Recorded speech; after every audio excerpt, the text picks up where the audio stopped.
किसी भी चीज की गिनती करने से पहले, समय को मापने से पहले, एक के विचार से भी पहले कुछ नहीं का विचार था।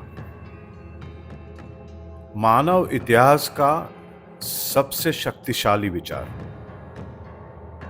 शून्य केवल एक संख्या नहीं है, बल्कि एक विराम, एक दर्शन और कई शब्दों में एक कला का क्रांतिकारी प्रतीक। इतना गहरा कि यह हर चीज का शुरुआती बिंदु बन गया। और वह क्रांति भारत में शुरू हुई। हमारी यात्रा लगभग 3000 ईसा पूर्व से शुरू होती है। प्राचीन सुमेर में ये शानदार रिकॉर्ड रखने वाले पहले लोग में से थे, लेकिन उन्होंने कुछ नहीं को दर्शाने के लिए एक खाली स्थान छोड़ दिया। यह तब तक काम करता रहा जब तक कि यह काम नहीं कर गया। अस्पष्टता घुस गई। बाद में बेबीलोनियों ने उस अंतर को 2 छोटे वेजेस से भर दिया। बिल्कुल शून्य नहीं, बल्कि एक प्लेस होल्डर। शून्य का विचार बनना शुरू हो गया था। हालांकि अभी भी एक संख्या के रूप में शून्यता की अवधारणा के बिना।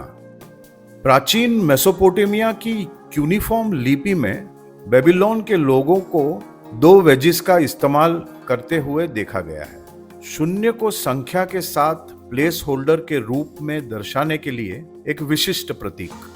शून्य के संख्या बनने से पहले कई संस्कृतियों ने इसके लिए प्लेस होल्डर का आविष्कार किया। इस बीच प्राचीन भारत में, जो आध्यात्मिक और दार्शनिक जांच से डूबा हुआ देश था, कुछ क्रांतिकारी होने जा रहा था। यहां शून्य से डर नहीं था, उस पर ध्यान था। भारतीय कला की तरह आकृतियों के बीच का स्थान केवल पृष्ठभूमि नहीं है, यह सांस लेता है। इसमें मौन, लय और दिव्यता है। एक नर्तकी का उठा हुआ हाथ, एक नजर जो शरीर से पहले बोलती है। उनके चारों ओर का स्थान जीवंत है, उतना ही पवित्र जितना कि स्वयं रूप। यह अनुपस्थिति नहीं है, यह जागरूकता है। भारतीय गणितज्ञों ने भी उसी रहस्य को महसूस करना शुरू कर दिया कि शून्य खाली नहीं है, इसमें शक्ति है। संख्याओं की भाषा में उन्होंने इसे एक नाम, एक प्रतीक, एक आत्मा दी। कल्पना कीजिए, एक शांत लेखक एक पेड़ के नीचे बैठा है। उसके सामने छाल की एक छोटी सी पट्टी, नुकीला सरकंडा, कालिक से बनी स्याही। ये कोई रहस्यवादी नहीं है, ये एक गणितज्ञ है। और लगभग 1600 साल पहले लिखी गई इस बख्शाली पांडुलिपि पर उन्होंने कुछ ऐसा बनाया जो बहुत सरल दिखता है, एक बिंदु। लेकिन वो बिंदु अलग है।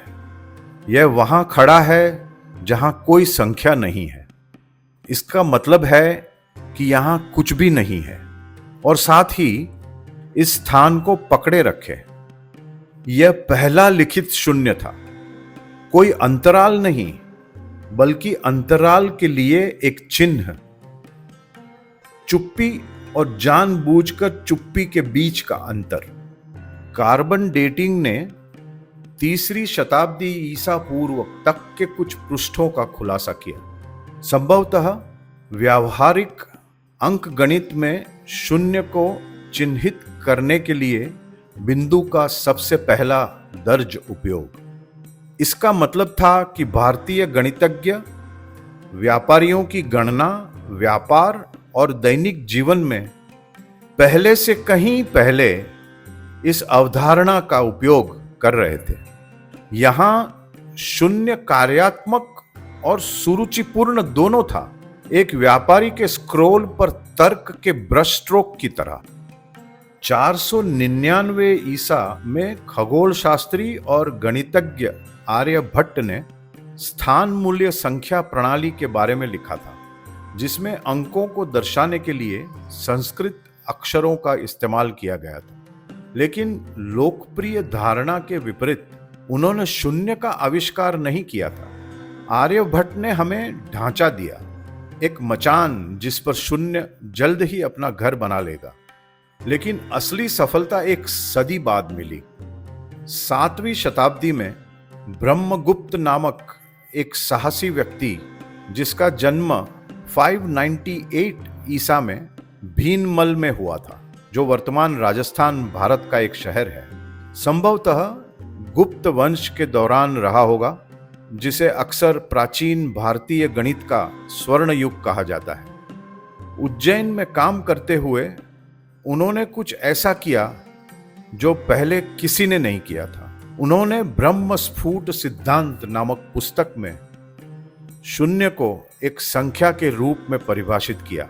उन्होंने इसे एक प्रतीक दिया और सबसे महत्वपूर्ण बात, उन्होंने नियम लिखे।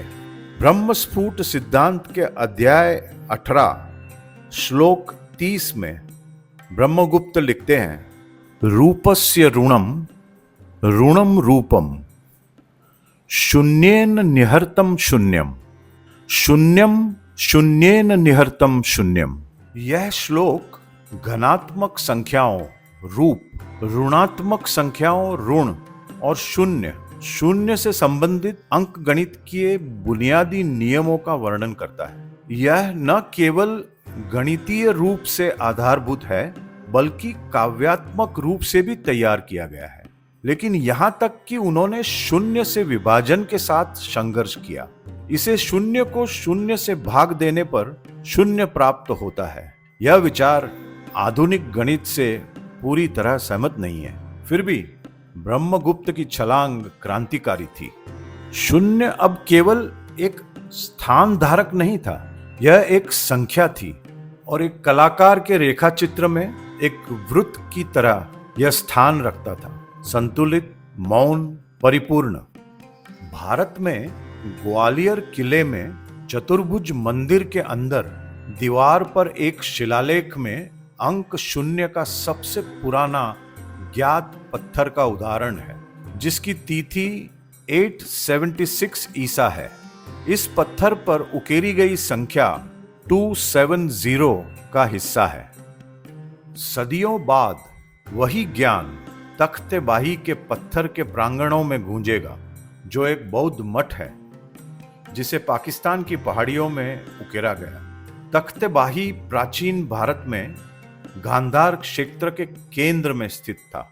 यहाँ भिक्षुओं ने ग्रंथों का अध्ययन किया, सुबह की रोशनी में मंत्रोच्चार किया और संख्याओं, खगोल विज्ञान, संतुलन और शून्य की सुंदरता के बारे में अपने विचारों को आगे बढ़ाया। ये पांडुलिपियां स्थिर नहीं रही। विद्वानों, व्यापारियों, घुमक्कड़ों के द्वारा उनकी नकल की गई, उन्हें साथ ले जाया गया, उनका व्यापार किया गया।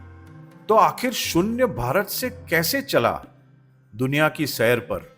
भारत की गहन बौद्धिक संस्कृति के साथ बौद्ध धर्म का प्रसार इन गणितीय ग्रंथों को पूर्व और पश्चिम की ओर ले गए और भारतीय उपमहाद्वीप से शून्य के विचार ने अपनी लंबी स्वर्णिम यात्रा शुरू की। रेगिस्तानी कारवां के माध्यम से ज्ञान तब तक आगे बढ़ता रहा जब तक कि यह इस्लामी स्वर्ण युग के हृदय बैतल हिकमा बगदाद में ज्ञान के घर तक नहीं पहुंच गया।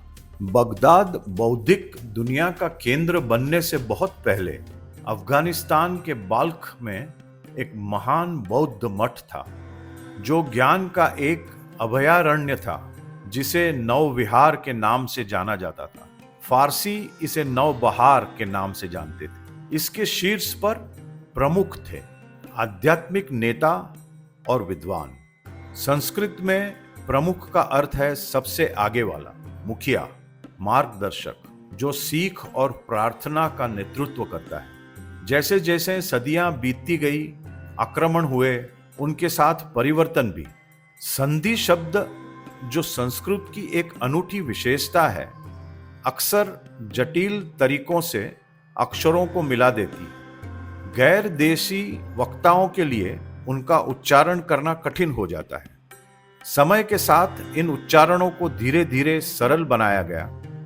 उदाहरण के लिए प्रमुख अधिक बोलचाल की बोली में प्रमुख बन गया। अरबी में प बिल्कुल नहीं था। फारसियों ने प को ब में बदल दिया, इसलिए इस शब्द ने अपनी यात्रा को आगे बढ़ाया। प्रमुख अरबी में अल बर्माकी और अंत में बर्मा किड्स। भाषाई बहाव लेकिन सांस्कृतिक निरंतरता। ये पूर्व बौद्ध विद्वान जो अब अब्बासिद दरबार का हिस्सा थे, सीखना नहीं छोड़ा। वे इसके सबसे बड़े संरक्षक बन गए। बर्मा किड्स खलीफा हारून अल रशीद के अधीन सत्ता में आए, जिसने बगदाद को वैश्विक ज्ञान के धड़कते दिल में बदल दिया। ग्रैंड लाइब्रेरी बैत अल हिकमा हाउस ऑफ विजडम में उन्होंने संस्कृत ग्रंथों का अरबी में अनुवाद प्रायोजित किया। गणित, खगोल शास्त्र, चिकित्सा, दर्शन, उन्होंने शून्य सहित भारतीय अंकों को इस्लामी दुनिया में लाया और उस पुल के माध्यम से पश्चिम में शून्य का चक्र जो कभी भारत में ताड़ के पत्तों पर नाचता था, अब बगदाद में स्याही के माध्यम से बहता था। और यह सब इसलिए क्योंकि प्रमुख शब्द एक नाम, एक वंश, एक विरासत बन गया। बौद्ध मठाधीशों के वंशज बर्मा किड्स शून्य के मूक वाहक बन गए। वर्ष 830 ईस्वी, बगदाद शानदार फारसी साम्राज्य का ताज और विश्व मानचित्र पर ज्ञान का एक महत्वपूर्ण केंद्र।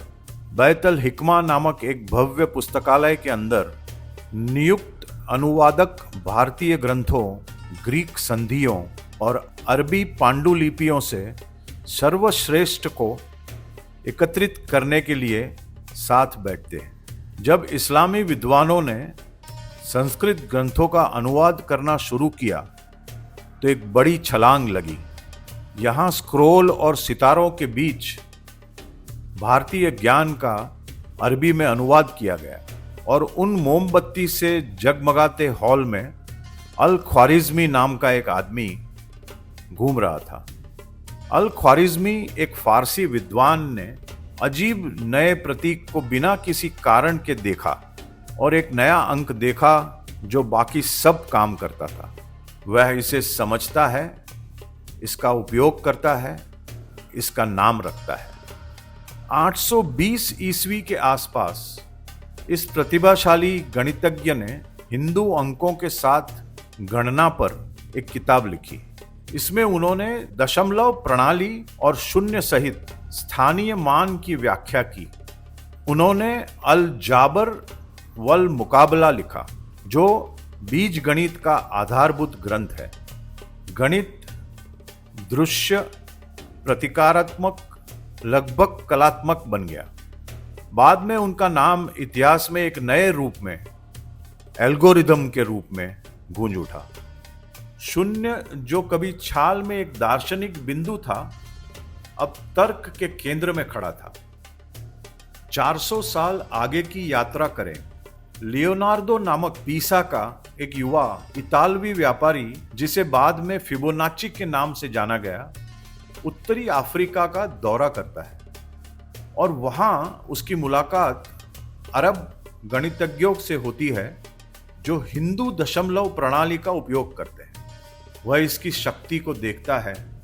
अब कोई भद्दा रोमन अंक नहीं, अब कोई अक्षरों में गिनती नहीं। वह इसे वापस यूरोप ले आता है और लिब्रे अबाकी गणना की पुस्तक लिखता है। इसने यूरोप को उस चीज से परिचित कराया जिसे अब अरबी अंक कहा जाता है। हालांकि सच में उनकी जड़ें भारतीय थी। प्रतिरोध भयंकर था। व्यापारियों ने रोमन अंकों को प्राथमिकता दी। चर्च के अधिकारियों को अरबी प्रतीकों से डर लगता था, लेकिन धीरे धीरे शून्य ने पकड़ बना ली और इसके साथ ही परिप्रेक्ष्य, पैमाने और सटीकता के उपकरण आए।